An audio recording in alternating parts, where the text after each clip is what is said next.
in other places you've been? Ongoing. It never stops. I've had young starters and veteran backups. I've had veteran starters and young backups. I think the quarterback position is the position that it gets so much scrutiny that you're always trying to place an emphasis on, are they getting better? Are they being consistent? Are they doing the things that they need to do?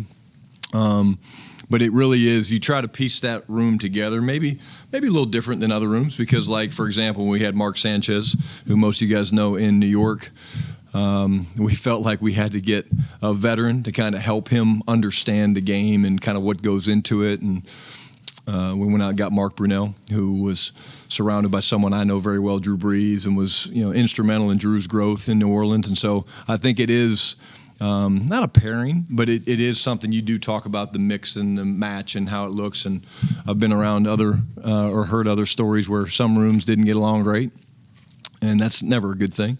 But we don't have that here. We have a great room, and with Dak, Joe, and Will, it's been awesome. Milton, is he more in because he just got in the league last year, he more in the developmental phase in terms of how you're trying to get him to grow? I think they all are. I mean, I think Dak is in the developmental phase, and that sounds crazy for a guy that's played that much, but, like, there's things that we're tweaking with Dak, so I don't think it's just for Joe. Joe is a guy that we obviously know all about the talent, but, the system that he came from in Tennessee, created some challenges in terms of just what he has to learn and things like that. But the minute these quarterbacks think that they've figured it all out, that's when it's probably time for them to think about doing something different, because the way defenses attack in this league, it makes it almost impossible to ever relax. Clarence Hill, DLLS Cowboys. Got a couple. Right down. Okay, DLLS. Wow. Got a couple of questions. Piggybacking on the tweaking things with Dak. Is the cadence the same? Still doing here we go? What are you changing with the offense in that respect? I'm not going to tell you about the cadence, but we the biggest thing with the cadence I will tell you is getting a guy like Joe, and now you got new linemen, you got Booker, you got Rob Jones, you got guys like that, is getting all the quarterbacks to kind of sound the same. And that sounds like, oh, that's pretty obvious, that's pretty simple, but it's the guys that are the backups that have to learn to make their cadence sound like Dak's. So that's kind of one of the things that you do work on in terms of the cadence and what we say and things like that. Maybe you guys will hear it today, maybe you won't. I don't know. Yeah, so we're not doing here we go. Secondly, is Micah here? I know he was here Monday last week and then wasn't here Tuesday. And what's been his involvement with the OTs, if you ramped up to on the field work, and is he just doing meetings on the field? What's that? Yeah, again, like I said, voluntary right now, the camp.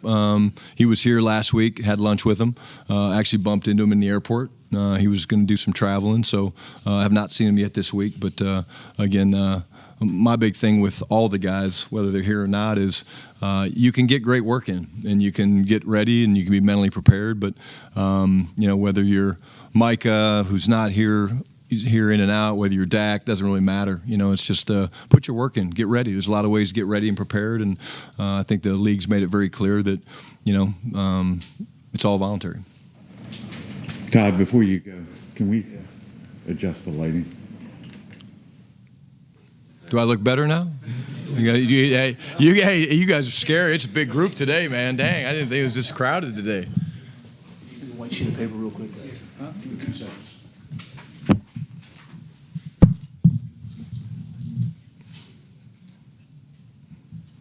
This is high-tech stuff, huh?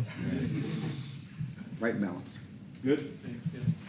There we go. You guys want to start over? There we go. There we go. Mike is not here today. I know he's traveling somewhere. The cadence may or may not be the same. We're off to a hell of a start. Todd. Here you go. This is going to be like this one. Todd Archer, the ESPN. Fans ask us questions about things that we don't truly know the answer to, and you and the visor. What is the visor, and is it like an ode to Spurrier, or what's the deal with the visor?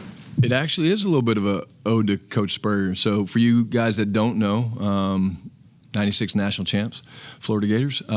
When I went down there, I transferred from the University of Kansas, and the reason I went to Florida was I wanted to kind of learn about offense, and at the time he had just started the Fun and Gun. He'd come from Duke to Florida, and So I wanted to get down there and kind of learn from him. He was great. He actually gave me the opportunity to wear a headset on game days. I had to sit out for a year with the old transfer rules.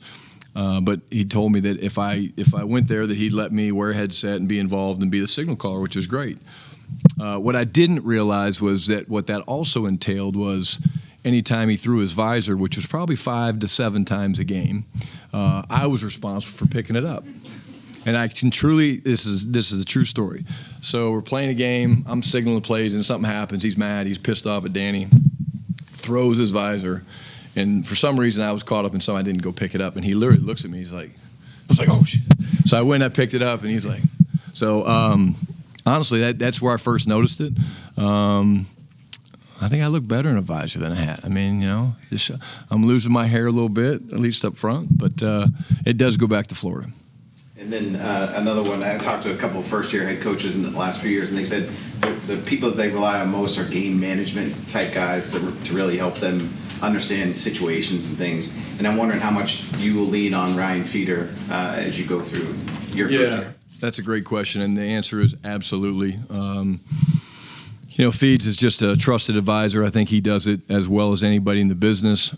You need, on game day, you need one voice that you're hearing, because obviously these things happen at critical, intense moments and things like that. And so to have that one voice be someone that you have complete confidence in and complete trust in really does matter. He and I spend hours just talking about different situations. It's been cool having Falus here because that's another perspective of a guy that's been a head coach, and it's been kind of fun for us as we start the process of game management to just talk about the different ways you look at situations. And we actually just had our first component of it in the team meeting today.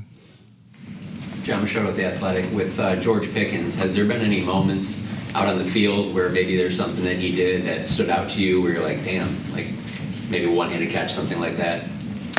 I think, number one, he's doing an incredible job picking up the system.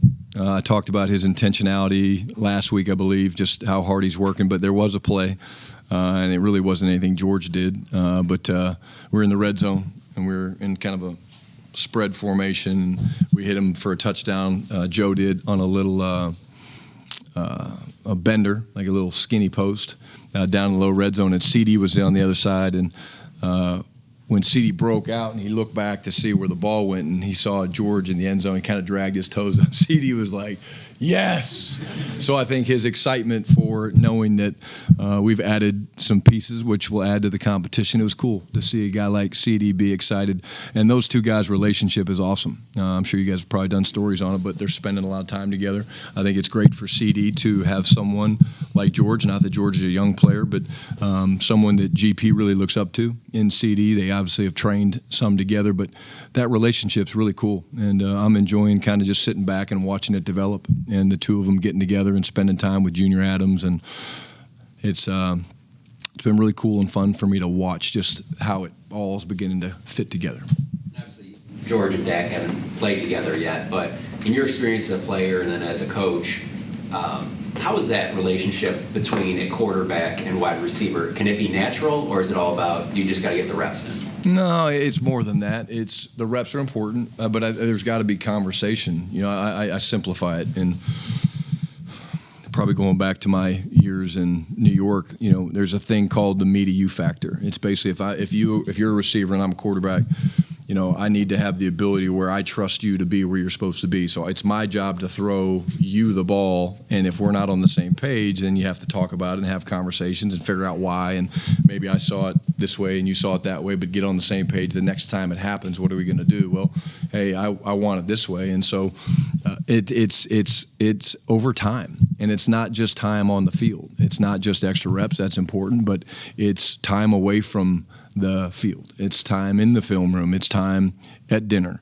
I think you guys think all we do around here is eat, because all we do is we go to dinner and we have connection. But I think that's real. And so the more that there's trust, remember, when quarterbacks are playing, they get glimpses of what's happening down the field. Like, they don't have a clear window like what I'm looking at right here. Like, there's big trees in front of them that they can't see. So you're really throwing to spots, and you're trusting people to be there. And that's where that me to you factor takes time to develop. And I think that's where we're in the process, and that's the best part of Phase 3 OTAs is you can work on some of those things now and get ready to go, because when you get to training camp, then we got to be at full speed. We got to be ready to roll, and so you work through those kinks now. Nick Harris, Forward Star Telegram. In constructing this new offense, how much input have you taken from not only Dak, I'd like to hear your perspective on that, but other offensive pieces, whether it be CD, George, Javonte, et cetera? Yeah, I'll listen to anybody. I mean, this is not just a one-man show. I mean, this is, having been here for a couple of years helps. I think as we put it together, the players definitely have feedback, and again, they're the ones that bring it to life. When you talk about some of the things that we'll implement, whether it's cut splits or shifts in motions, things like that, those are kind of philosophical beliefs that things I like and believe in, and so we'll probably do them. But at the end of the day, I'm always going to listen to a player's opinion. I might not do it, but I'm going to listen. No different than I'm going to listen to Clayton Adams or Lunda Wells. Flus on defense. I'm going to always take everybody's input, and at the end of the day, make the decisions based on what's best for helping us win a Super Bowl. And now that the ideas have shifted onto the grass and you've seen it in action a few times, what would you say the building identity is of your offense so far? It's hard because the first thing I would say is, we want to be physical. We're going to be a physical football team. We will be a physical football team, but the league has it set to where it's hard to practice that. So what I would think that you guys will see today is when you're watching practice is we're going to be an attacking unit. I think the thing I'm most proud of over the first week, I would say, of Phase 3 and being on the grass and able to run plays against one another, because in Phase 2 you can't, right? You're on separate fields doing separate things, is watch the effort and the intensity of everybody. When the ball is thrown from the quarterback or the runner breaks free, not only the speed that these guys are running with, but we call it the transition. So when a ball's thrown, watching the defensive lineman transition and go running, watching the skilled players cover down, watching the offensive line, like that transition is different and it's unique, and we're proud of it. I told the players today that's the standard, and the standard is the standard, and we're going to uphold that standard, and they've really been working their asses off. Tommy Arch, DallasCowboys.com. We saw Tyler Booker taking some first-team reps. How have you seen him kind of early on mesh with the guys in that group? He's doing great. Again, we're creating competition. He's not taking all the ones. We're rolling different guys in there. Rob Jones, we're moving Brock around a lot, moving BB around some. But he's picked it up really, really well. The intensity that you guys saw in the introductory press conference, and that is what we see. But the best time to watch Tyler Booker is probably an individual, because if whoever he's working with holding the bags and the pads aren't doing it the right way, they get a little bit of an earful. It's kind of fun to watch. So he understands that there's a mindset and a makeup that make great offensive linemen. I think along with some of the other leaders up front, I'd be remiss if I didn't mention Tyler Guyton. He's having a terrific offseason. He's working his ass off. He looks great. But Tyler Booker fits in great with what we're trying to build. Saad, The Athletic. Brian, we've heard the word intentionality from you quite a few times, and even in the locker room from the players. Why is that? Is that a message that you're conveying to the players, and why is that such an important trait? I think it's important because it takes planning. To be intentional about something, you have to sit and think, and you have to say, okay, I'm going out to practice today. Today could be for some people around the league a meaningless practice. It's OTA 4, I guess. So, okay, let's get through OTA 4, see what Schotty and the guys have for us. But the guys that truly get it, the guys that want to be great, the teams that want to be great, they have a plan of, okay, when I go out to individual today, what fundamental, what skill do I really want to work on? What is one of my weaknesses that I want to improve? And not everybody does that. But when you talk about it, and we do, we'll, in the stretch line some, we'll be, we're not just talking about the music that's playing. We're talking about, hey, what are you working on today? Because if they haven't thought about it, then they're going to miss an opportunity to either get better or just stay the same. And so it's something that I believe makes the difference between some really very talented players that are good players and talented players that become great and elite players, because if they're focusing and working with intention on, hey, this is a weakness of mine I got to clean up or get better at, and this is what the coaches have helped me kind of identify, then to me we're wasting time, certainly in the individual periods. And as you've kind of gotten going in this off-season program, have you talked to other mentors, head coaches throughout this, or are you trying to take an organic approach and just figure things out as they go? No, I mean, you talk to people all the time. You know, I've been thinking about this really my whole life as a professional, what I want to do, but there's things that come up every day. I'm kind of like, okay, I wish my dad was still here. I'd reach out to him, but you know, the coaches around the league, you know, spending time with those guys at the league meetings, they were great. They've all been a first-time head coach. I think that one of the things that happens is when you build relationships like I've built over my career and try to do things the right way, that these guys are open and willing to help, and that's great. There's guys like Bill Cowher that, you know, is a close, you know, family friend, was, you know, a huge associate of my dad's. There's guys like that I can talk to, but at the end of the day, we've got some incredible people in this building that I'll lean on as well, you know, starting with Jerry and Steven and Will, and but yeah, I talk to other head coaches quite a bit. Joe. Joe White, DL Sports.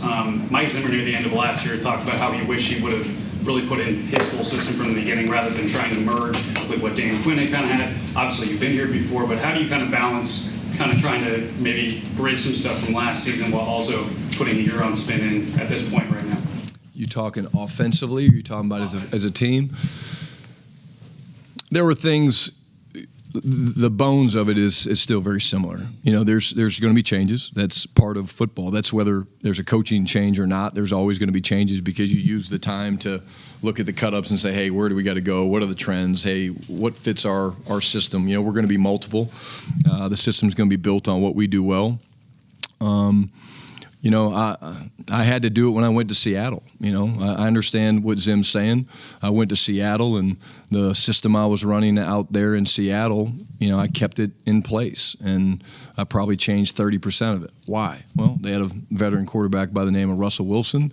The staff stayed, for the most part, pretty in sync. It was myself and a line coach and a QC that were new. So I was like, hey, look, I'll learn the things I need to learn, and you're always going to protect the language that the quarterbacks use, if that makes sense. So the way you solve problems at the line of scrimmage, whether that's your checks and things like that, you're always going to protect that. But I think it's a little bit where if you have to have your system, then I think, to me, just my opinion, not disagreeing with Zim, to me, your system should be flexible enough to where you adjust some things, but you keep some things in place, because it's our job as coaches we spend more time on it than the players do. You talk about culture all the time. What are your culture inspirations? Very easy. I want to be the greatest culture in professional sports, and that's saying a lot. I get that, but you know, it's no different than sitting up here and talking about winning Super Bowls. You know, I mean, there's a standard. The standard is we want to be the best, and will we be the best culture? I don't know. We're gonna try. And will we make mistakes along the way? Absolutely, we'll make mistakes, and then we'll fix things. And but you know, like. You know, you guys asked me a couple weeks ago about GP coming in here. Like, you know, how does he fit the culture? Well, the culture's more than just one person, you know? And so the big thing that goes into culture, too, I think, is being authentic. You know, I will always be authentic. I'm never going to stand up here and pretend to be something I'm not. I think that's a recipe for disaster in this business. I've seen it. I've seen it fail. I think I shared with you, my dad said, hey, if you ever get a shot to be a head coach, one thing you should never do is change, be yourself. And so the culture that we're building here is something that I truly believe in, and that most of these players that we have, they believe in it, or if they don't believe in it yet, hopefully them seeing my conviction makes them buy in. Nui. Louis Scruggs at NBC5. You were obviously here when Tyron Smith was at left tackle last year. A little bit of change here. What is your comfort level with your left tackle position? And also, can you talk about the progress for a guy like Guyton, what you've seen from his rookie year to now, and also Boston Richards? Yeah, again, I'll repeat it again, Dewey. I mean, like, Tyler's having a great offseason. About Tyler Guyton, I have to always specify that because there's so many Tylers now. But, you know, TG, he's having a great offseason. I think some of the new things that Clayton and Connor Riley have brought from a fundamental standpoint really fits him. I think you're talking about, I'll go back for Tyler a little bit, like, he hasn't played offensive line a whole lot. Then he played right tackle at Oklahoma. Then we moved him to left tackle, and it's obviously a premier position. And then he missed quite a bit of time last year in training camp. He has not missed a day. He was one of the first guys back in the building. It reminds me a ton of Jalen Tolbert, if I'm being honest with you. Jalen Tolbert, year one, you guys were all here, right? Up and down, hey, here's a high draft pick, and didn't have a great first year. JT was one of the first guys back in the building. Well, Tyler Guyton was one of the first guys back in the building. He understands how important that this year is for him, not just for him, but for our football team. And so he looks great, and he's playing at a high level right now, going against some good speed rushers. Awesome is that guy that, he doesn't say much, but when he's out there, we have complete confidence that he's, going to play at a high level. He's got good flexibility. We are having a chance to move him around some, which is good because we're moving all of our pieces around. But I would say that I feel really good right now about our tackle position. Again, I say that with a slight pause because, it's May. And we're not in full pads, and we can't do some of the things that we're going to do in training camp. But I would say the arrow on all those guys is trending up. Okay, we're going to have to roll. Thank you, guys.